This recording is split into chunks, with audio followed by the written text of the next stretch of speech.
안녕하세요. 오늘의 뉴스레터에 오신 걸 환영합니다. 한국의 타이거 전투부대는 최신 군사기술로 무장한 최정예 부대 중 하나로 무인 항공기유 AV를 포함한 첨단 무기 시스템을 갖추고 있습니다. 이 부대는 정밀작전 수행 능력과 유연성으로 유명하며 정찰, 감시부터 정밀 타격에 이르기까지 다양한 임무를 수행할 수 있습니다. 최신 기술을 탑재한 무인 항공기는 타이거 부대의 정보 수집, 감시 및 정밀 타격 능력을 제공하여 위험 지역에 병력을 투입하지 않고도 임무를 수행할 수 있게 합니다. 무인 항공기 외에도 타이거 부대는 현대적인 통신 및 감시 시스템, 원격 제어 무기, 고도로 보호된 전투 차량 등 다양한 첨단 무기와 기술로 무장하고 있습니다. 이러한 인간과 기술의 결합은 강력한 전투력을 발휘하며 다양한 위협에 대응하고 모든 전투 환경에서 임무를 완수할 수 있는 능력을 부대에 부여합니다. 타이거 부대는 한국 군사력의 상징일 뿐만 아니라 이 나라가 첨단 기술을 적용하여 안보와 평화를 유지하려는 의지를 보여줍니다. 이들은 빠르게 변화하는 전투 환경에 적응하고 새로운 안보 도전에 대응할 준비가 되어 있습니다. 제2차 세계대전 이후 최대 규모로 진행 중인 러시아의 우크라이나 침공은 전 세계적으로 엄청난 파장을 일으켰습니다. 식량과 에너지 가격이 폭등한 것은 물론 핀란드와 스웨덴이 새롭게 NATO에 가입했고 제2차 세계대전의 원죄를 저지르고 움츠렸던 독일은 무려 1억억 유로를 국방비에 투입하기로 결정하고 재무장에 나섰죠. 이번 전쟁이 여러모로 특이했습니다. SNS를 통해 실시간으로 모든 전황이 전해지면서 모든 것이 실시간으로 공유됐고 드론이 탱크를 격추시키는 등 우리가 알던 모든 상식이 뒤집혔습니다. 그간 군사 전문가들은 미래의 전장에서는 드론이 탱크 킬러가 될 것으로 예측했었는데 이번 전쟁에서 이는 확신이 되었습니다. 이런 일련의 변화에서 우리가 확인할 수 있는 것은 미래전은 유무인 복합체계로 진행될 것이고 이것이 게임 체인저가 될 것이라는 점입니다. 그런데 최근 대한민국 육군은 유무인 복합체계로 완전 무장한 전투단을 새로이 출범시켰습니다. 이른바 호랑이 부대라고도 불리는 이들이 실제 전투에 투입되는 순간 전쟁은 어떤 결과로 이어지게 될까요? 깨질 듯한 폭발음이 감지됩니다. 당시 공항을 출발한 한 SUV 차량이 폭발했는데 내부에는 이란의 차기 지도자로 확실시되던 이란 정예군 총사령관 거셈 솔라이마니가 탑승하고 있었습니다. 이 공격의 배후는 미국으로 밝혀졌지만 놀라운 것은 이 작전을 위해 미군이 투입되거나 특수부대가 비밀리에 작전을 수행한 것도 아닙니다. 오로지 위성으로 조종된 드론이 단독으로 날아가 차량을 공격한 겁니다. 1년 뒤 알려진 사실에 따르면 당시 미국은 드론팀과 인간 저격수로 구성된 델타포스 특수부대 오렌지팀을 구성해 작전에 투입했는데 드론팀이 킬존으로 설정한 구역에 차량이 진입하는 순간 헬파이어 미사일을 쏟아부었습니다. 그리고 단 한 명의 미군 피해 없이 깔끔하게 작전이 종료됐죠. 당시 전 세계는 극도의 공포에 빠졌었습니다. 왜냐면 그간 인간 병기가 직접 투입되어 공격하는 것이 가장 확실한 작전이었지만 이제는 인간이 아닌 눈에 보이지도 않는 드론이 최전선에 등장했다는 점 때문이었죠. 이제 전장 환경이 인간 중심에서 무인기 중심으로 옮겨갔다는 점에 그 누구도 이견을 딸 수는 없습니다. 인구라는 측면에 있어서 우리는 최근 몇 년간 거의 절벽에 가까운 감소를 체감하고 있습니다. 이러한 인구 감소는 국방력에도 영향을 미치고 있는데요. 2018년부터 올해까지 약 12만 명의 병력이 줄어들 것으로 예상되는 가운데 육해공할 것 없이 앞다투어 대규모 병력 감축에 대응하고 있습니다. 인구가 줄어도 전쟁은 일어납니다. 이에 육군은 최정예원으로 구성된 새로운 전투부대를 창설했습니다. 바로 첨단과학으로 무장한 아미타이거가 바로 그 주인공입니다. 지난 1월 10일 경기도 양주 25사단에서는 아미타이거 15여단 전투단 선포식과 함께 신규 무기체계 명명식이 개최됐습니다. 인공지능과 드론 보트론 로봇, 워리어 플랫폼 등으로 무장한 이들은 육군이 미래 전장에 투입할 핵심 전력으로 유무인 복합체계로 구성된 정예부대입니다.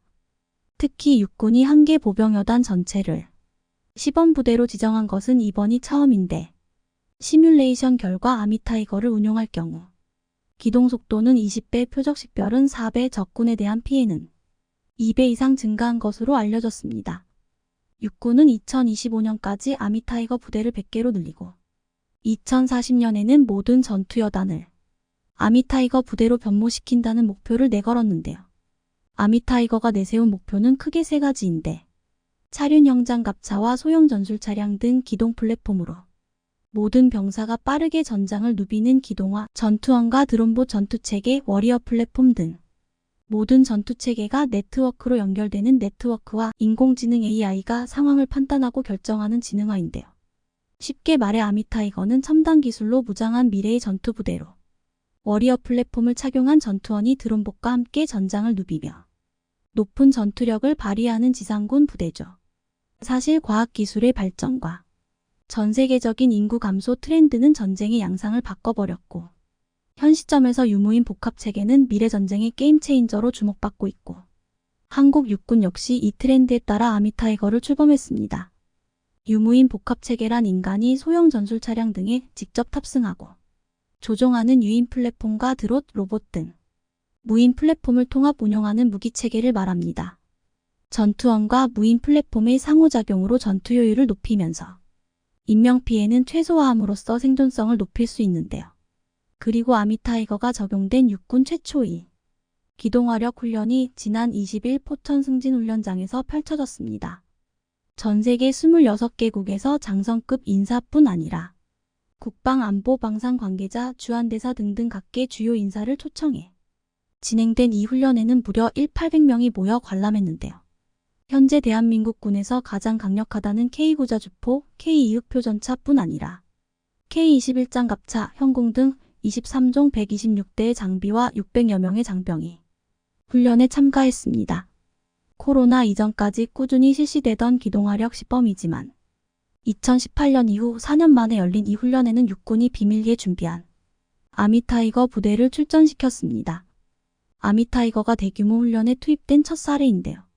이번 훈련을 통해 전투원과 드론, 로봇 등이 유기적으로 연계되어 움직이는 유무인 복합체계를 처음 볼 수 있었는데 한국의 선진 과학기술을 모두 쏟아부은 무기들을 보니 그래서는 안 되겠지만 실전에서 효과를 보고 싶기는 합니다.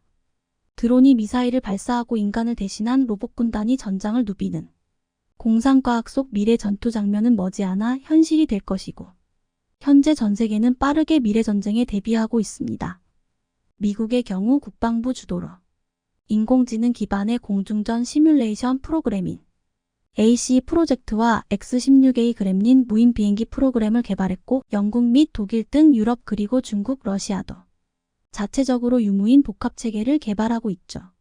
전 세계가 발빠르게 움직이고 있는 상황에서 한국이 선도적으로 시범부대를 출범해 2040년까지 모든 전투여단을 아미타이거화 시키려는 계획이 동해상에서 북한과 일본이 크게 부딪혔습니다. 북한의 사격에 일본도 맞대응을 하는 등 동해가 일촉즉발의 위기 상황에 놓였다고 하는데요. 일본에 대해 적개심을 보이는 북한과 강력하게 북한에 대응하겠다고 밝힌 일본의 현 상황에 대해 지금부터 자세하게 설명해 드리겠습니다. 아무것도 보이지 않는 가운데 무언가 불빛을 본 일본인은 이상한 낌새를 눈치채고 불빛으로 향합니다. 선원들 역시 단체로 불빛 쪽으로 향했죠. 경계를 늦추지 않고 항해하던 일본 선박을 향해 포탄이 날아온 것은 순식간이었습니다. 화기에서 나온 불빛이 어둠을 순식간에 불태웠고 화들짝 놀란 일본 하야부사급 고속정은 중기관총으로 맞상대를 했습니다. 해상자위대 소속 미사일 고속정이 맞상대한 정체불명의 함선은 알고 보니 북한 소속의 고속정인 것으로 밝혀졌습니다. 어두운 새벽이었고 거리가 제대로 확보되지 않았지만 공격이 거센 상황이 아니었고 일본 고속정에 사격을 가한 뒤 바로 도망친 것을 미루어 짐작했을 때 북한이라는 것을 직감적으로 알 수 있었다고 하죠. 일본 고속정이 공격당한 장소는 북한 고속정은 물론이고 초계함까지 자주 출몰하는 지역. 그 정체를 알아내는 것은 생각보다 쉬웠다고 합니다.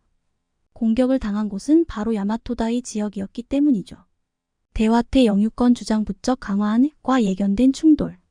이 지역은 일찍이 북한에서 자신의 영역이라고 주장하는 곳이었습니다. 배타적 경제수역 이지에 해당하는 곳이기에 북한과 아무런 상관이 없지만 이지 불법 침입 선박 쫓아내의 엄중주의 환기, 외무성 대변인 기자와 문답정 정당한 주권 행사, 그들 입장에서는 일본 해상자위대 소속 군함이 들어온다는 것을 용납할 수 없는 일이라고 일찍이 지적한 바 있었죠. 하지만 야마토다이 지역은 배타적 경제수역 내에 위치한 곳으로 엄밀하게 말하면 일본에 더 가까운 곳입니다. 에도 막부 시절부터 이곳에서 어업활동을 했던 일본 입장에서는 북한의 주장은 황당무계한 일이었죠. 독도 인근 대화태에서 벌어지는 남북한 전쟁. 그러나 북한은 일본의 주장 따윈 무시하고 그 지역을 계속해서 자신의 땅이라 주장한 것입니다. 선박 대공미사일 싣고 동해 대화태 어장서 운항. 예측 불어 사태 우려 경계 강화. 올해 5월 발생한 이 공격에 일본은 격분하지 않을 수 없었죠. 그러지 않아도 올해 초까지 북한이 일본을 향해 ICBM은 물론이고 미사일을 동해 상으로 쏘아 보냈기 때문인데요. 북한이 도발에만 그치지 않고 일본 함선을 공격한 것이기 때문입니다.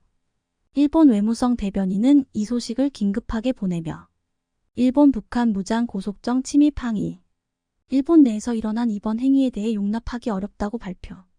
이에 대응해 해상자위대 강화는 물론이고 선제적 조치까지 필요하다며 야마토다이 주변은 일본이 관할하는 곳이라는 말과 함께 북한이 선을 넘지 않기를 바란다는 경고 메시지까지 보냈습니다. 북한이 이 근처에 고속정을 보낸 것은 올해가 처음 있는 일은 아닙니다. 요미우리 북한 고속정 8월 말 일본 이지 내 어장서 목격. 예견됐던 단속선 어선 대화태 충돌. 과거에도 여러 번 이곳에 고속정을 보내 일본 어선은 물론이고 한국 어선들까지 위협하는 모습을 보인 적이 있는데요. 그런데 이번에는 해상자위대 소속 고속정을 선제 공격하면서 유달리 일본에게 더욱 강경한 모습을 보인 것입니다. 북한 고속정 일본 함정 선제 공격. 방위성 당호. 선제 공격까지 감행한 것은 이번이 처음 있는 일이었죠. 일본에서도 이번 행위에 당혹감을 감추지 못했다고 합니다. 그러지 않아도 최근 북한은 일본과 미국을 겨냥해 3발의 탄도미사일을 보내는 일까지 서슴지 않았죠. 바이든 한일 떠난 직후 미사일 도발 ICBM 발사 가능성도. 조 바이든 미국 대통령이 한국과 일본 방문을 마친 직후 탄도미사일 3발을 발사. 일련의 행동에 일본은 심상치 않은 움직임을 느꼈다고 합니다. 일본을 향한 북한의 의도적인 강력한 도발 행위 왜 지금 집중적으로 일어난 것일까요? 북 이딴 미사일 발사 비난한 일본 향해 난폭한 내정 간섭.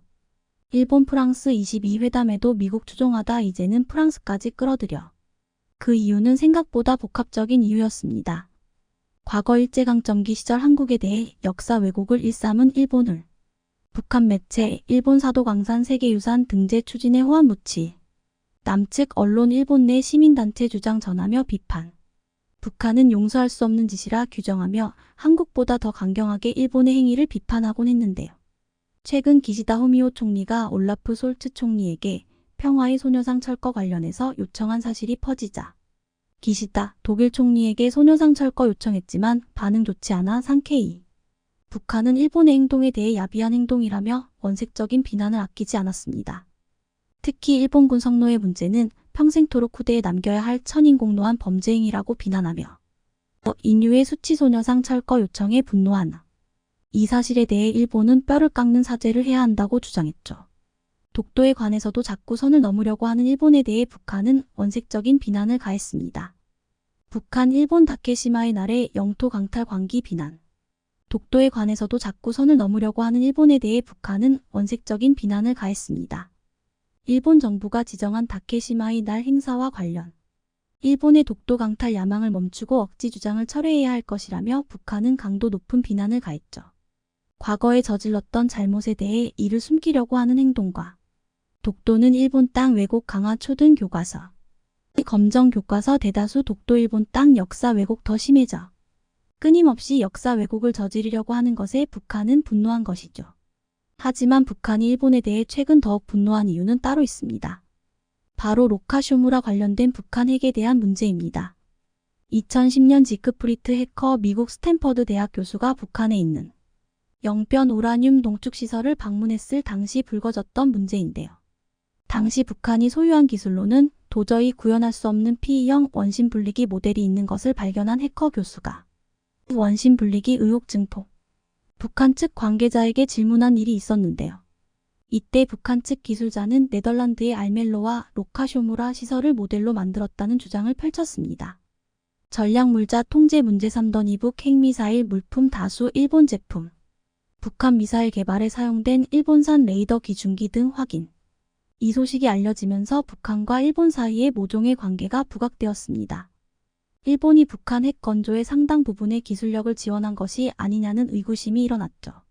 당연히 일본에서는 이에 대해 소문이라며 강경한 반응을 보였고, 로카쇼무라 핵기술 유출 의혹, 일본 거부로 현지 조사 불발. 북한도 로카쇼무라 시설 외에 일본과의 연관성을 드러내지 않아 루머로 끝나는 듯 보였습니다. 그러나 북한 핵 영상을 분석하던 전문가들 상당수가 일본 기업이 수출한 핵 관련 부품 영변 핵시설서 발견, 북한과 일본의 핵기술 연관성을 다시 지적하면서 이 문제가 수면 위로 다시 오른 것이죠. 한때 북한 노동신문에서 대함 미사일 발사 사진을 공개한 적이 있는데요. 이때 잠깐 등장한 군함 레이더가 일본 회사 제품인 것이 발각된 것이죠. 화성 12 중장거리 탄도미사일 IRBM에 사용된 기중기도 일본에서 만든 것이라는 UN 패널 보고서까지 등장하면서 일본이 북한의 핵기술을 유출했을 가능성을 강하게 시사했습니다. 이 외에도 민간 기업인 일본 동경진공이 개발한 유확산 펌프와 유회전 펌프가 북한에서 발견된 흔적도 일본 경제산업서 자료에 버젓이 실려 있는 것을 기자들이 찾았습니다. 가장 중요한 것은 이 모든 사실을 안 유엔이 일본의 핵과 관련된 자료를 보고자 로카쇼무라 시설 시찰을 요구했으나 일본이 강하게 반발하면서 시찰에 실패했다는 점이죠. 일본이 의도적으로 북한에 핵기술을 수출했고 북한은 이 기술을 받아 핵을 만든 것인 셈인데요. 문제는 이 과정에서 심각한 문제가 발생한 것입니다. 최근 일본에서 수입한 기술에서 결격 사유가 발생. 이를 본 김정은 위원장이 분노했다는 소식이 들려온 것이죠. 북한 소식통에 따르면 이 결함 때문에 핵미사일 발사가 몇 년이 늦춰질 수 있었다고 하는데요. 일본에서 의도적으로 북한에게 결함 기술을 알려준 것이 아니냐는 의혹이 제기되면서 북한이 일본에게 분노한 것이라는 분석이 나왔습니다. 일본이 북한의 도발에 분노하면서도 강경하게 나오지 못한 것은 북한과 일본 사이의 핵개발 관련성을 드러내면 일본도 타격을 입기에 이를 드러내지 않고자 통상적인 반응을 보인 것이라는 이야기죠. 일본 극우 세력은 북한의 과격한 행동에 분노하며 이를 제대로 제압하기 위해 해상자위대 훈련을 강화하고 극우 대약진 일본 평화헌법 개정 나서나 추가 무기 구입은 물론 평화헌법 구조 폐기를 다시 주장했습니다.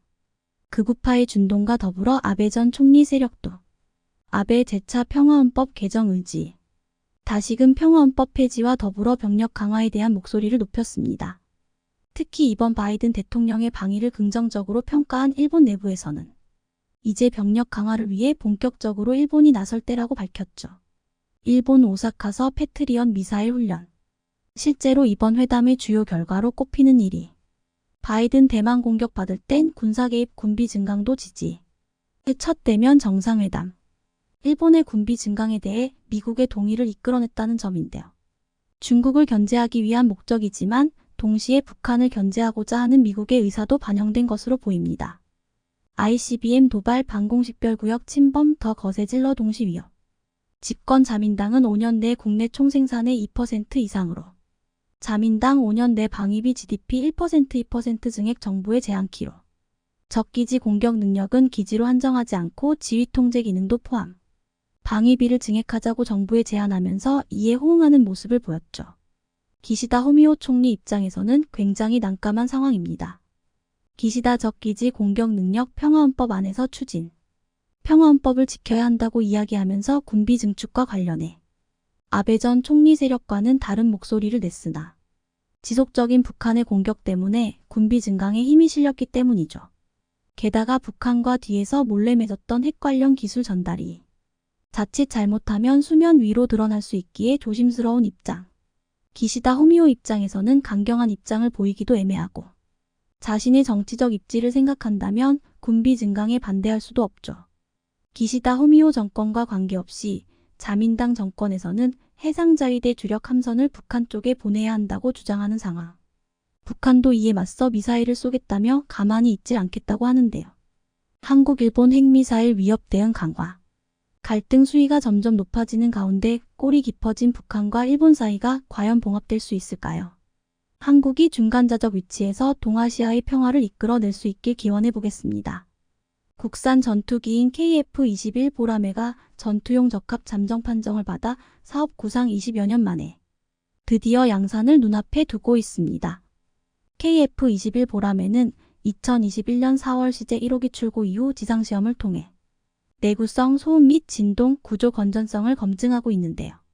작년 7월 처음 날아오른 KF-21은 그동안 200차례 비행시험을 수행하면서 초음속 비행 능력과 야간 비행 성능을 입증했고 능동형 전자 주사식 위상 배열 AESA 레이더를 탑재한 시험 비행에도 성공했습니다.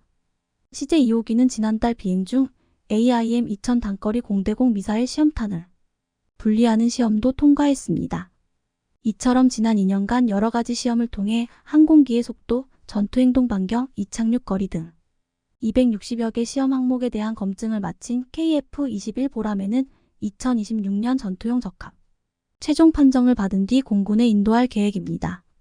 잠정 전투용 적합 판정을 받았다는 것은 이제 최초의 국산 전투기인 KF-21 보라매가 20여 년 만에 양산에 들어갈 수 있다는 것을 의미합니다.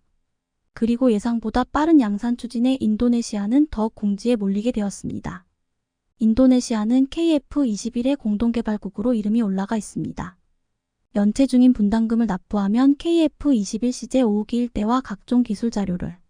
그런데 지금 시점에 인도네시아 내부 사정도 조금 복잡합니다. 인도네시아는 내년 2월 대통령 선거를 앞두고 있습니다. 현 대통령인 조코위 대통령은 더 이상 연임 불가이기 때문에 여당의 대통령 후보는 간자르 자바 주지사로 결정됐습니다. 야당 대통령 후보는 수비안토 프라보어입니다. 수비안토 프라보어는 우리에게도 꽤 익숙한 이름입니다. 현 국방부 장관으로 KF-21 분납금 지연 사태의 원흥이자 프랑스 라팔과 전투기 협력을 추진해온 인물인데요. 따라서 KF-21 사업에 부정적인 모습을 보여온 수비안토 프라보어가 대통령이 된다면 이 사업에서 인도네시아가 완전히 철수할 가능성도 높아집니다. 한국 입장에서는 손 안 대고 코 푸는 격이 될 수 있습니다. 그래도 한국이 아쉬울 것이 없다고 보는 이유는 폴란드가 인도네시아를 거르고 KF-21 개발 사업을 추진하자고 밝혔기 때문입니다. 러시아의 우크라이나 침략 전쟁 발발 후 사실상 국가 비상사태 수준의 조치들을 취하며 군비 증강의 브레이크를 풀어버린 폴란드가 최근 우리나라의 KF-21 전투기 공동개발 참여를 희망한다는 의사를 타진해 왔습니다. 이런 의사를 타진한 주체는 폴란드의 국영 방위산 업체 PGG입니다. K전차와 K9 자주포의 폴란드 수출 역시 국영 방산기업 PGG그룹이 추진하는 방식으로 시작됐기 때문에 전투기 공동개발 제안 역시 폴란드 정부의 공식 입장이라고 볼 수 있습니다. 일부 보도에 따르면 폴란드는 한국형 차기 전투기 KF-X 프로그램에 공동개발국으로 이름만 몰렸을 뿐 분담금을 제대로 납부하지 않고 있는 인도네시아의 지분을 인수해 다목적 전투기 버전인 KF-21 블록 2개발에 참여하길 희망하고 있습니다. 만일 이 프로젝트가 성사될 경우 KF-21의 폴란드 수출과 현지 생산까지 이루어질 가능성이 높아 유럽 각국이 이 제안의 실현 여부에 큰 관심을 보이고 있는 상황입니다. 폴란드는 미국의 최첨단 5세대 스텔스 전투기 F-35A 32대를 발주해 내년부터 인수할 예정입니다. 현용 주력 전투기인 F-16CD 블록 52 모델은 4세대 전투기로 분류되지만 능통형 위상 배열 AESA 레이더를 탑재하지 않은 F-16 시리즈 중에서는 최상위급 고성능 모델입니다. 여기에 FA-50P의 48대가 추가되면 폴란드 공군의 보유 전투기 규모는 128대로 지금의 2배 이상으로 늘어나게 됩니다. 그렇다면 이미 5세대 전투기 도입을 앞두고 있고 시장에 6세대 전투기의 등장이 임박한 마당에 폴란드는 어째서 4.5세대 전투기인 KF-21을 도입하려는 것일까요? 56세대 전투기가 지닌 몇 가지 문제점이 있기 때문입니다. 최근 조 바이든 미국 대통령이 마크 밀리 합참의장 후임으로 지명한 찰스 브라운 미 공군참모총장은 56세대 전투기가 날아다니는 전장에서 4.5세대 전투기가 필요한 이유를 단 한마디로 표현한 적이 있습니다. 바로 페라리는 주말에나 타는 차다라는 말입니다. 브라운 총장은 F-35와 같은 5세대 스텔스 전투기를 슈퍼카인 페라리에 비유하며 비싸고 유지비가 많이 들어가는 슈퍼카를 출퇴근용으로 사용할 수는 없다고 말했습니다. 즉 스텔스기는 획득 가격도 비싸지만 한번 뜨고 내릴 때마다 요구되는 정비 비용이나 시간이 비스텔스기에 비해 너무 높기 때문에 모든 군사작전에 스텔스기를 투입하는 것은 비효율적이라는 해석입니다. 미 회계감사원의 2022년 보고서에 따르면 F-35 전투기 1시간 비행에 소요되는 총비용은 41,986달러, F-22는 무려 85,325달러에 달합니다. 반면 F-16은 26,927달러로 상대적으로는 저렴합니다. 전투기 운용자 입장에서는 적의 고성능 방공망을 뚫고 들어가야 하는 위험한 임무, 혹은 저고세대 전투기와의 공대공 전투와 같은 고강도 임무가 아닌 단순 정찰이나 근접 항공 지원과 같은 저강도 임무에 값비싼 스텔스기를 투입하는 것은 비효율적입니다. 그런 점에서 4.5세대 전투기인 KF-21은 6세대 전투기보다 매력적입니다. 일단 합리적인 가격을 가지고 있으며 나토국들과 호환할 수 있는 기종을 원하는 나라들이 요구를 충족시키기에 충분합니다. 이 때문에 4.5세대 전투기를 도입하는 나라가 늘고 있지만 문제는 적당한 대안이 없다는 점입니다. 황골탈퇴에 가까운 성능 개량이 이루어진 F-16B가 각광을 받고 있지만 이 전투기는 제작사의 공급 능력에 비해 주문량이 너무 밀려 있습니다. 지금 주문하더라도 2028만 2030년은 되어야 인수가 가능하기 때문에 당장 전력 증강이 필요한 국가들에게는 그림의 떡입니다. 제작사인 록히드 마틴은 F-35 생산에 중하고 있으며 따라서 현재 F-16이 월 생산 능력은 4대에 불과합니다. 그런데 현재 물량만 160대 이상 밀려 있습니다. 공급이 수요를 따라가지 못하면 가격 상승과 납기 지연이 벌어지기 마련입니다. 따라서 전투기가 필요한 나라들은 유럽으로 눈을 돌립니다. 유럽의 유로파이터 타이푼과 프랑스의 라팔이 있지만 대당 가격이 500억 3영억 원에 달하는 고가의 전투기이고 유지비도 비싸돈 많은 중동 국가들 외에는 거의 수출되지 않은 모델들입니다.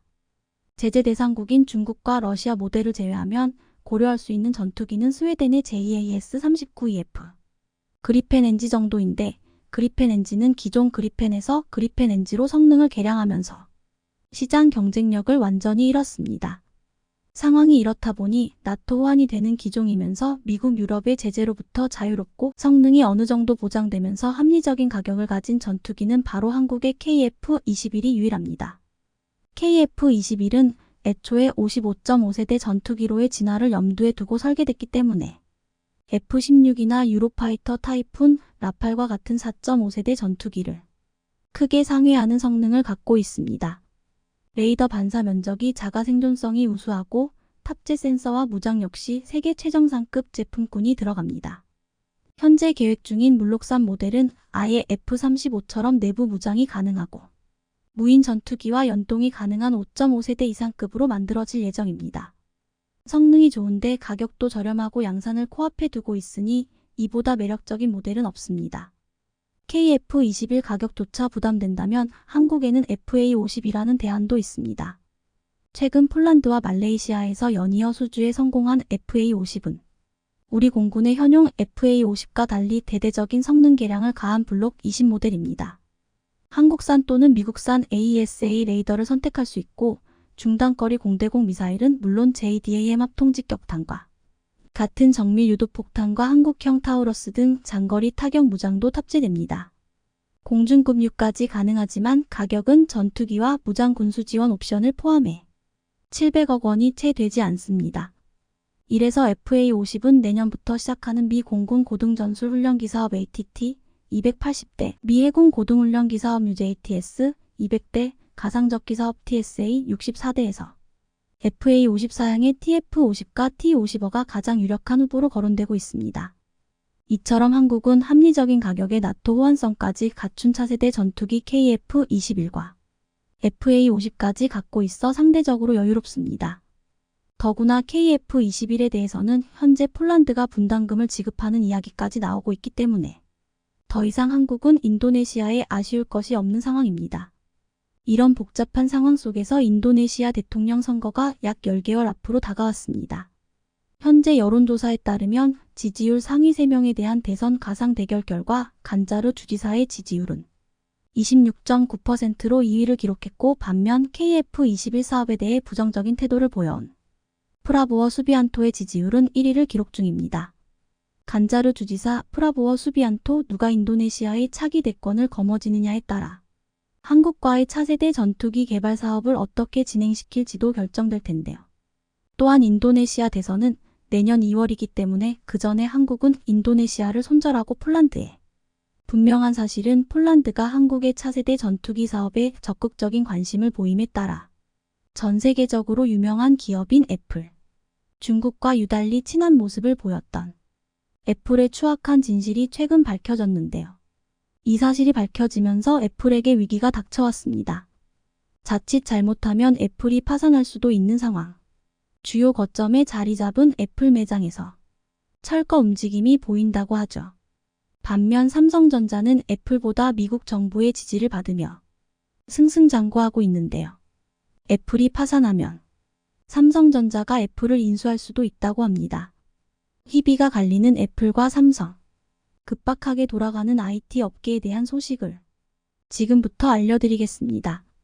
오랜 친구. 중국인들이 애플의 현 CEO 팀 쿡을 부르는 별명입니다. 친구보다 더 나아간 단계를 의미하는 오랜 친구는 중국인이 각별한 애정을 보일 때만 쓸 수 있는 단어입니다. 글로벌 CEO들 가운데서도 중국은 특별히 애플에 대해 친밀감을 드러냈습니다. 스티브 잡스 전 CEO는 단 한 번도 중국을 방문하지 않았지만 팀 쿡은 자주 중국을 방문했고 그 결과로 팀 쿡은 오랜 친구라는 평가를 들을 정도로 중국인들의 사랑을 독차지하는 외국인이 되었죠. 알고 보니 중국의 사랑을 받을 만한 이유가 밝혀졌는데요. 바로 중국을 위해 애플이 엄청난 돈을 비밀리에 투자한 것이 밝혀진 것입니다. 미국 언론 매체를 통해 밝혀진 이 소식은 미국만이 아니라 전 세계를 뒤흔든 충격적인 소식이었죠. 2016년 중국을 방문한 팀 쿡은 2,750억 달러, 한화로 약 323조 원에 달하는 투자 계약을 맺었는데요. 5년의 계약 기간을 두었으며 이후 1년마다 자동 연장되는 계약이었습니다. 팀 쿡과 애플 고위 관계자가 중국 관리들과 비밀리에 접촉. 애플페이는 물론이고 앱스토어에서도 애플의 독점 체제를 유지하기 위해 정부와 비밀 협약을 맺은 것이죠. 중국 국가발전개혁위원회와 1250단어 분량의 합의서가 체결된 것까지 드러났습니다. 지나치게 중국 정부와 협조적인 태도를 보인다는 애플의 행보에 대해 많은 이들이 그럴 수밖에 없었다는 걸 알게 되었죠. 지난 홍콩 민주화 운동 시기 때도 애플은 중국 정부 편을 드는 모습을 취했습니다. 민주화 운동이 거세게 불타올랐던 시기, 경찰의 위협을 피하기 위해 민주화 운동 지지자는 비밀리에 홍콩맵 라이브 HK맵 라이브라는 앱을 개발하게 됩니다. 홍콩 경찰들이 어디에 출몰하는지 알려주는 앱이었죠. 그러나 애플은 공공의 안전 위협이라는 황당한 이유를 근거로 홍콩맵 라이브를 애플에서 사용할 수 없게 막았습니다.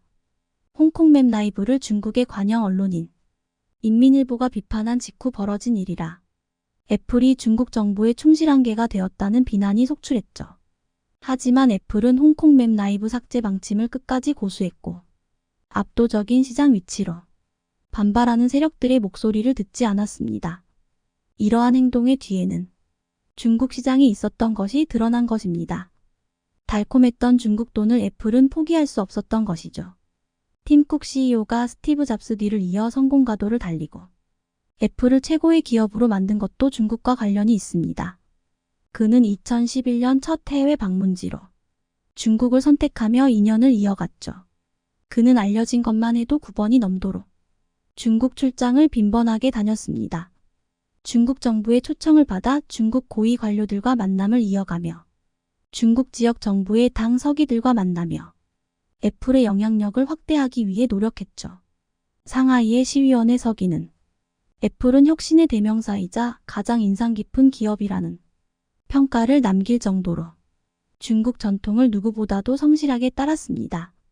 투자는 물론이고 공급망에서도 스티브 잡스 시절 논외로 여겼던 중국 시장을 가장 중요한 시장으로 간주해 전면적인 투자를 할 정도였습니다.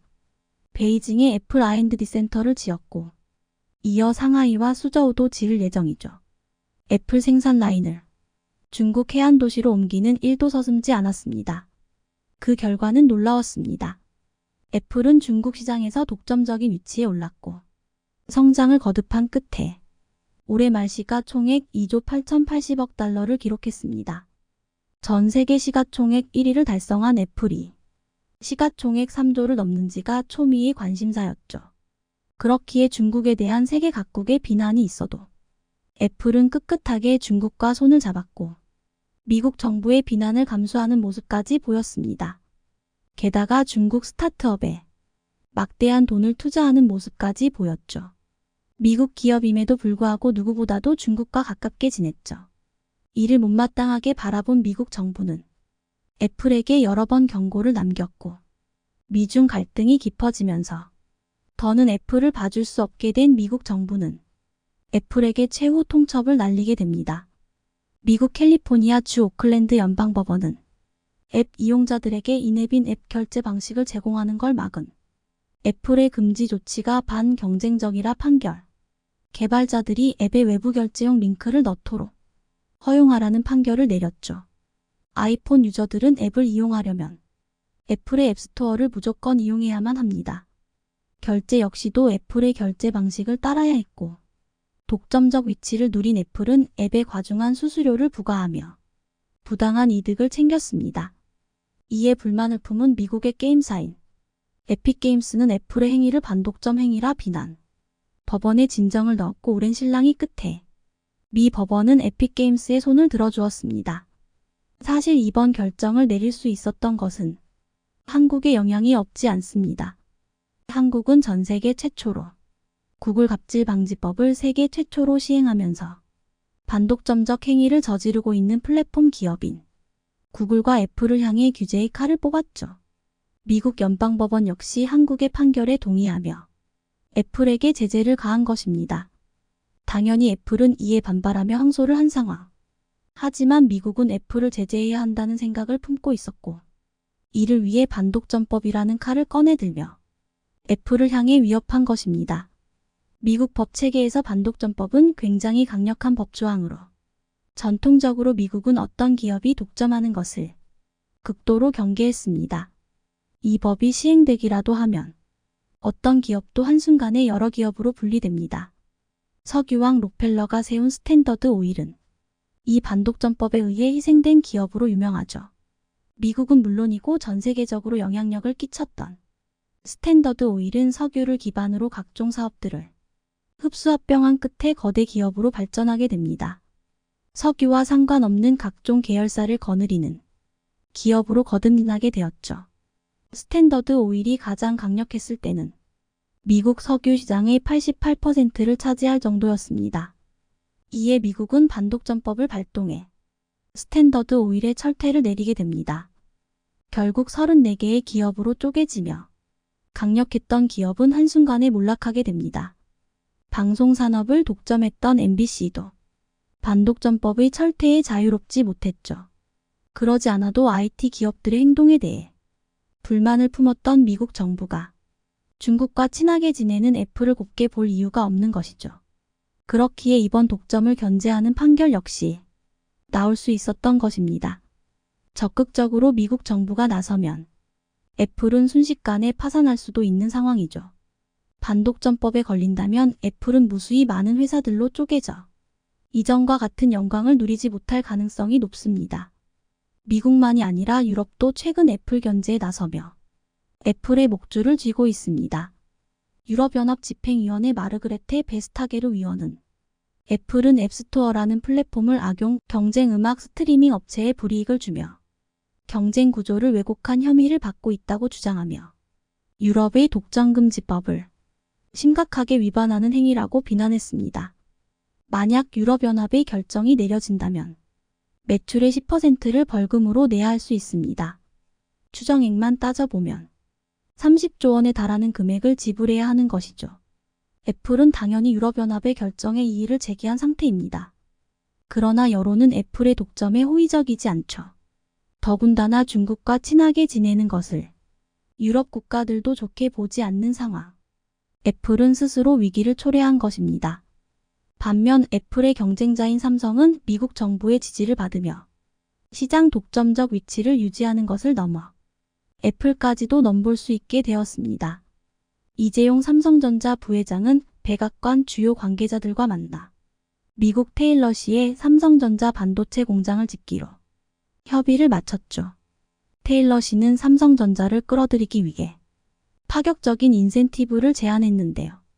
30년간 최대 90%의 재산세를 삼성전자에게 돌려주기로 약속한 것이죠. 게다가 미국 연방의회도 반도체 관련 법을 통해 보조금 혜택까지 지원하기로 한 것입니다. 에버 텍사스 주지사와 존 코닌 상원의원이 김기남 삼성전자 부회장을 직접 만나 테일러시에 유치할 수 있도록 로비를 펼친 건 역시 주요했다는 분석인데요. 덕분에 삼성전자는 큰 돈을 들이지 않아도 미국 내에 대규모 반도체 공장을 짓게 되었습니다. 삼성의 전폭적인 투자에 미국 정부는 삼성전자를 밀어주면서 지원을 아끼지 않겠다고 발표했죠. 조 바이든 대통령은 주요 생산기업 최고 경영자들을 백악관으로 초청했는데요. 외국 기업으로는 유일하게 삼성전자가 초대되는 행보를 보였죠. 미국 정부는 이미 한국의 중요성을 여러 번 강조하는 모습을 보였는데요. 돈 그레이브스 미국 상무부 부장관은 반도체 배터리 분야에서 가장 중요한 파트너인 한국과 협력하는 것은 미국의 최우선 과제라고 언급했습니다. 그는 자리에서 삼성전자를 직접 언급, 향후 미래 산업의 쌀이라 할 수 있는 반도체 분야에서 삼성전자가 해야 할 중요한 역할을 강조했습니다. 실제로 그 이후로 삼성전자가 미국의 사업은 물론 투자를 늘리게 되었죠. 경쟁자인 애플은 중국과 가까이 한 탓에 미국 정부의 눈밖에 난 상태에 삼성전자는 미국의 확실한 지원을 받게 되어 격차를 좁히고 있죠. 향후 애플이 분해될 경우 삼성은 단숨에 애플을 제치고 1등이 될 수 있습니다. 과연 애플은 지금이라도 중국을 포기하고 미국의 편으로 돌아서게 될까요? 아니면 중국의 돈을 잊지 못해 지금과 같은 행보를 계속 보일까요? 삼성전자가 앞으로도 계속 상승세를 타기 바라며 IT 업계에서 애플의 자리를 차지할 수 있기를 기원하겠습니다. 시청해주셔서 감사합니다.